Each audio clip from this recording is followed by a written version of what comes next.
¿Cómo están, amantes de la cultura? En este video vamos a aprender en qué casos un gobierno está facultado constitucionalmente para disolver el Congreso de la República. Asimismo vamos a aprender si lo que sucedió el 30 de septiembre es un acto constitucional, y no me refiero solamente a la disolución del Congreso, sino también a la ascensión de la vicepresidenta. ¿Serán estas acciones constitucionales? O tal vez solo una de ellas lo es, o tal vez ninguna. En este video vamos a aprender eso y también nos vamos a preguntar qué pasará después. Así que quédate, no te vayas.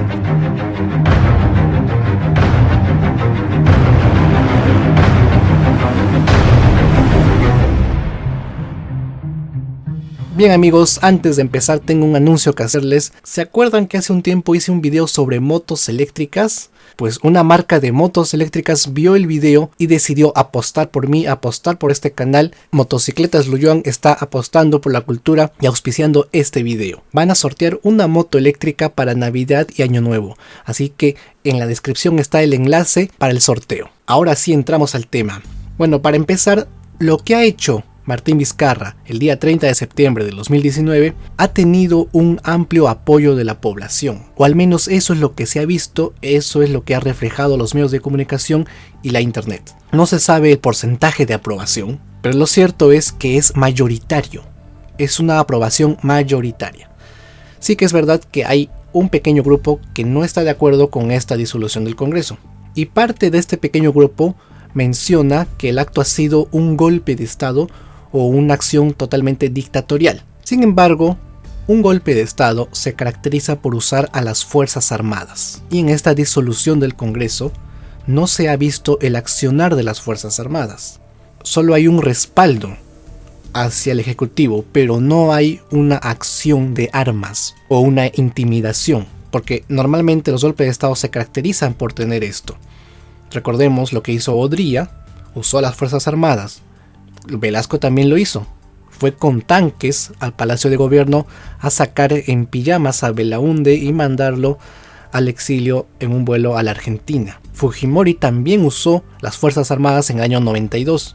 Y no solo cerró el Congreso, también intervino el Poder Judicial y los medios de comunicación. Los militares abordaron tanto estaciones de televisión como estaciones de radio y por la fuerza los desalojó, cerrando sus comunicaciones. Obviamente esto lo hacía con aquellas estaciones de radio y televisión que se oponían al gobierno.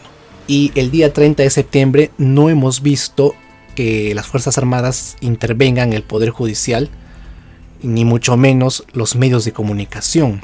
Ahora es casi imposible intervenir los medios de comunicación, ya que hay infinidad de medios. Ahora con internet cualquier persona puede transmitir vía Facebook y tener un programa incluso con mayor audiencia de lo que tenía una radio en los años 90. ¿Se imaginan a los militares viniendo a cerrarme el Facebook? Pues no, los tiempos ahora han cambiado. Entonces no podemos decir que lo que hizo Vizcarra es un golpe o es dictatorial. Y alguno de ustedes dirá, bueno, no es un golpe, no es dictadura, pero el hecho de que no sea un golpe de Estado no significa que necesariamente sea constitucional. Entonces la pregunta sigue al aire. ¿Sigue siendo constitucional lo que hizo Martín Vizcarra?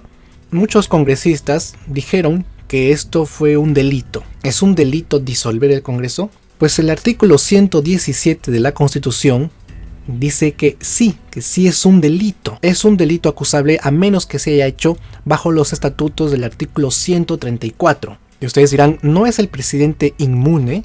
Pues sí lo es inmune. Pero el presidente de la República puede perder su inmunidad en ciertos casos, como por ejemplo la traición a la patria. Si un presidente se presta para el espionaje a favor de otro país o cosas así, es traición a la patria y por lo tanto pierde su inmunidad. Puede ser vacado, suspendido y acusado. También pierde su inmunidad cuando sabotea las elecciones o impide que éstas se realicen. Y también pierde su inmunidad cuando disuelve el Congreso, a menos que sea hecho bajo los estatutos del artículo 134. Pero ¿qué dice el artículo 134? Así que lo vamos a leer ahora mismo. Les leo: el presidente de la República está facultado para disolver el Congreso si éste ha censurado a 2 consejos de ministros. El decreto de disolución debe contener la convocatoria a elecciones para un nuevo Congreso. Dichas elecciones se realizan dentro de los 4 meses de la fecha de disolución. sin que se pueda alterar el sistema electoral preexistente. Es decir que en 4 meses se debe elegir solamente a congresistas, no a presidente, y no se debe alterar el sistema electoral. O sea que si el 2021 toca hacer elecciones generales, se debe respetar eso y no se debe alterar las fechas. Eso es lo que se entiende del artículo 134. Bien, ¿cuántas cuestiones de confianza hubo en este gobierno y cuántas han sido negadas? Han habido 4 cuestiones de confianza que se han hecho. Una la hizo PPK y las otras 3 la hizo Martín Vizcarra. La primera se hizo en septiembre del 2017. PPK planteó la cuestión de confianza porque habían censurado a la ministra Marilú Martens. Esta confianza fue negada, así que de acuerdo a la Constitución, todo el gabinete ministerial se deshizo. Así que allí ya iba una cuestión de confianza negada. La segunda la hizo Martín Vizcarra en septiembre del 2018 para que se lleve a cabo las 4 reformas constitucionales que se vieron en el referéndum. Si esta confianza hubiera sido negada, entonces el presidente estaba facultado para disolver el Congreso. Pero no fue negada, fue una cuestión de confianza que se aprobó. Muchos juristas dicen que si el Congreso hubiera negado esa cuestión de confianza a Martín Vizcarra, entonces no hubiera tenido facultad para disolver el Congreso, ya que la cuestión que se le negó a PPK pertenece a otro periodo, pero en realidad pertenece al mismo periodo. Luego vino la tercera cuestión de confianza en junio del 2019 para que se lleve a cabo 2 reformas y 4 proyectos de ley. Si ustedes se acordarán, esas 2 reformas eran sobre inmunidad parlamentaria y la otra era para impedir que algunos políticos que hayan sido condenados no puedan postular nuevamente a un cargo público. Bien, esa cuestión de confianza fue aprobada por el Congreso. Así que Vizcarra todavía no podía disolverlo. Y finalmente tenemos la cuarta cuestión de confianza que se presentó el 29 de septiembre del 2019. Allí se propuso un proyecto de ley que consistía en proponer un sistema de tachas ciudadanas antes de elegir a los miembros del Tribunal Constitucional. En otras palabras, el Ejecutivo quería evitar una repartija entre los nuevos miembros del Tribunal Constitucional y así evitar obviamente intereses personales de la oposición al gobierno. Y esto tiene sus antecedentes.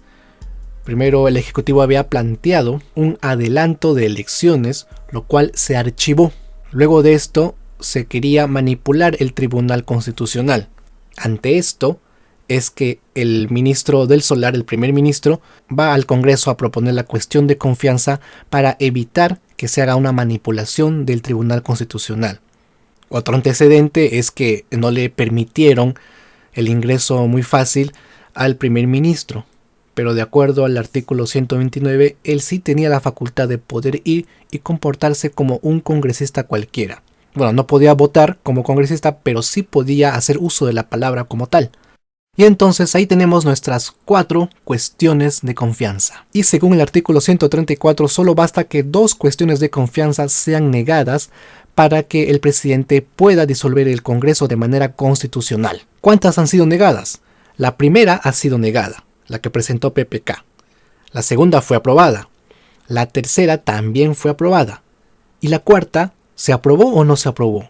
La que se presentó el 29 de septiembre, este lunes. La respuesta es sí. Sí se aprobó. Se aprobó con 50 votos a favor, 31 en contra y 13 abstenciones. Luego de esa aprobación se eligió al magistrado Gonzalo Ortiz de Ceballos como nuevo miembro del Tribunal Constitucional. Y aquí hay una incoherencia. El Congreso aprobó la cuestión de confianza, pero por otro lado hizo algo completamente contrario, que es insistir con lo del Tribunal Constitucional. La cuestión de confianza tenía justamente que ver con ese tribunal. Es como si yo te pidiera que no hagas algo y tú me dices, sí, no lo voy a hacer, pero lo haces.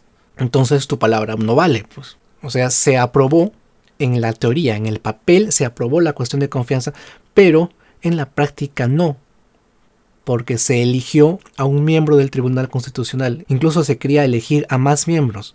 Entonces el Congreso estaba actuando de una manera que no es coherente. Si ya aprobaron la cuestión de confianza, entonces no debieron elegir a ningún miembro del Tribunal Constitucional.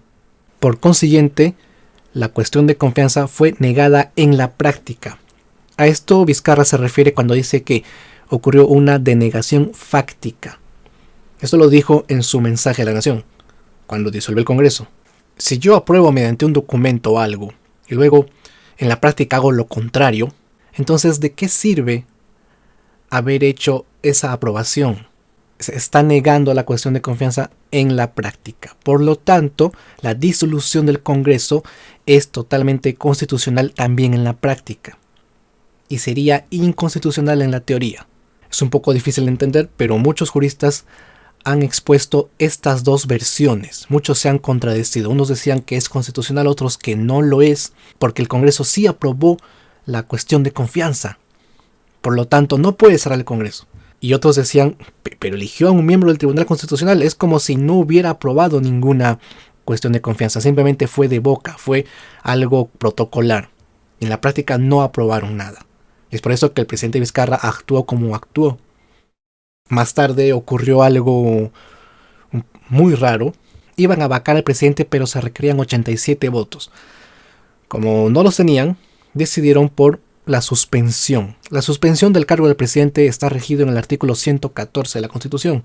Se puede suspender por incapacidad temporal. Y esto fue lo que hicieron. Con 86 votos a favor, 0 en contra y 0 abstenciones, el Congreso suspendió las funciones del presidente Martín Vizcarra. Esto me recuerda a lo que pasó con un presidente antiguo llamado Guillermo Billinghurst. Él, en 1914, cerró el Congreso, pero el Congreso se adelantó y lo vacó. De tal manera que fue una vacancia presidencial muy curiosa de nuestra historia. Pero volvamos a lo que estábamos contando. Una vez que el presidente es suspendido por incapacidad temporal, tiene que ascender a la presidencia la persona que está debajo, o sea, Mercedes Arauz, que es la vicepresidenta. Si ella hubiera renunciado, si ella hubiera dicho no acepto el cargo, entonces quien accedía a la presidencia era el presidente del Congreso, en este caso Pedro Olachea. Y si ese hubiera sido el caso, según artículo 115, él debía convocar a elecciones generales de inmediato para el próximo año. Y de esa manera, en unos 4 o 5 meses, hubiéramos tenido nuevo presidente y nuevo Congreso. Pero no, Mercedes Arauz no renunció y aceptó el cargo. Fue también algo inaudito. Aquí viene una pregunta que todos nos hemos hecho. ¿Tiene validez lo que ha hecho el Congreso después de haber sido disuelto? Para que se haga efectiva la disolución, tiene que por lo menos salir en un decreto supremo en el diario El Peruano. Y eso fue lo que pasó esta noche. El diario El Peruano publicó un decreto supremo en el que se establecía que el Congreso estaba disuelto y que se convocaba a nuevas elecciones para el 26 de enero del 2020. Una vez que esto está así, ya es oficial, pero tenía que salir impreso, no virtual. Tenía que salir impreso el día martes 1 de octubre. Sin embargo, salió virtual con una fecha anterior. Considero que hay un error porque debió salir con fecha de 1 de octubre y no con fecha 30 de septiembre. Porque las publicaciones de fecha 30 de septiembre ya salieron impresas en la mañana y no se puede añadir ya nada. Solamente se puede añadir al 1 de octubre y tiene que estar impreso. Una vez que salga impreso ya es oficial, pero acá hay otro detalle. ¿Qué pasa si la suspensión de Martín Vizcarra y la ascensión al poder de Mercedes Arauz se publica también en el diario El Peruano? Tendríamos 2 publicaciones que se contradicen el mismo día en el mismo periódico oficial y esto realmente agudizaría la crisis. A la fecha de publicación de este video no se sabe porque todavía no se ha publicado el diario El Peruano. Así que ustedes cuando estén viendo este video tal vez ya sepan si el diario oficial El Peruano ya publicó la resolución que dice que Mercedes Arauz es la nueva presidenta del Perú. Ante estos 2 mundos paralelos en los cuales se está viviendo, la pregunta es ¿a quién hacemos caso? Según muchos juristas y entendidos en el tema, al final el pueblo tiene la razón. O sea, la voz del pueblo es la voz de Dios. Pero ¿cómo hacemos efectiva la participación del pueblo? ¿Mediante un referéndum? Creo que no cabe hacer un referéndum. Es más, en la Constitución no se menciona que se deba hacer un referéndum para este tipo de casos. Así que podemos llamar a un ente mediador que puede ser la OEA. La Organización de Estados Americanos puede mediar. Tal vez no sirva como una corte, porque no puede decidir por el Perú, ya que el Perú es independiente, es totalmente soberano. La OEA no puede decidir en el Perú, pero sí puede asesorarnos, puede recomendarnos, puede darnos consejos. Solo basta que exista diálogo entre ambas partes para que se pueda llevar a cabo una conciliación y una decisión que sea beneficiosa para ambas. Así que amigos, en resumen, todo está en el artículo 134. Para que sea constitucional la disolución del Congreso, tiene que haber 2 negaciones de cuestión de confianza. Ya hubo una, que es ya seguro eso. La otra, en mi opinión, ha sido una negación en la práctica. Por lo tanto, la disolución es constitucional en la práctica también. Muchos juristas opinan lo mismo que yo, sin embargo hay otros que no. Yo les pregunto a ustedes, ¿cuál será vuestra conclusión? ¿Esto va a traer consecuencias? Claro que sí. Hay consecuencias buenas y malas. Empezamos por las malas. Existen comisiones como la comisión Lavajato, Odebrecht y otras comisiones anticorrupción e investigaciones que se hacen dentro del Congreso. Al disolverse el Congreso, estas comisiones desaparecen, se extinguen, se archivan. Esto me hace acordar al caso en el año 92. Había, por ejemplo, la comisión del caso García que investigaba a Alan García y se extinguió porque se disolvió el Congreso. También se había creado una comisión para investigar el caso de la matanza de Barrios Altos, pero al desaparecer el Congreso también desapareció esa comisión y no se pudo investigar ese caso de manera correcta. Así que esta sería la desventaja. Aquellos proyectos de ley buenos que se iban a promulgar se tendrán que archivar. La parte buena es que con esto vamos a recibir una lección. Pienso que esto va a ser una oportunidad para hacer reformas jurídicas, reformas constitucionales de cara al bicentenario. Muchos dicen que las cosas ocurren por algo, así que bien, vamos a aprovechar esta oportunidad para mejorar el país. Que sirva esto de lección al Perú, a todos los peruanos. Esto va a ayudar a que se solucionen muchos vacíos legales dentro de la Constitución. Si estudias Derecho o Ciencias Políticas o cualquier carrera afín a esto, haz una tesis sobre esto. Haz una tesis que contemple reformas constitucionales para mejorar nuestra Constitución, porque vemos que tiene vacíos. Si hay crisis es porque hay vacíos. Y esto se tiene que corregir. Así que, si se tuvo que cerrar el Congreso, usémoslo para bien. Y con esto quiero cerrar este video, no sin antes decirles si tienen alguna pregunta. Si hay algo que no he mencionado en este video y que debía haberlo mencionado, díganlo en los comentarios. De esta manera, tal vez hacemos otro video adicional, tal vez mañana o pasado mañana, contestando y aclarando algunas cosas. Tal vez tienes una opinión contraria a la mía, ponlo en los comentarios, di Hugo, esto no me gustó, y puedo contestarte en el siguiente video. De esta manera generamos un debate bastante sano que va a enriquecer nuestros conocimientos. Si te gustó este video, compártelo con tus amigos y no te olvides que este video llegó gracias a Motocicletas Eléctricas Luyuan. Ingresa al enlace que dejo en la descripción para acceder al sorteo de una moto eléctrica para estas fiestas de fin de año. Y además vamos a hacer otro video contestando algunas preguntas y aclarando algunos mitos sobre las motos eléctricas en el Perú. Tampoco te olvides que mi canal está en la plataforma Patreon, donde puedes apoyarme para que este canal siga creciendo. El enlace también lo dejo en la descripción. Mi nombre es Hugo Javier y nos vemos pronto en el siguiente video. Hasta pronto amigos.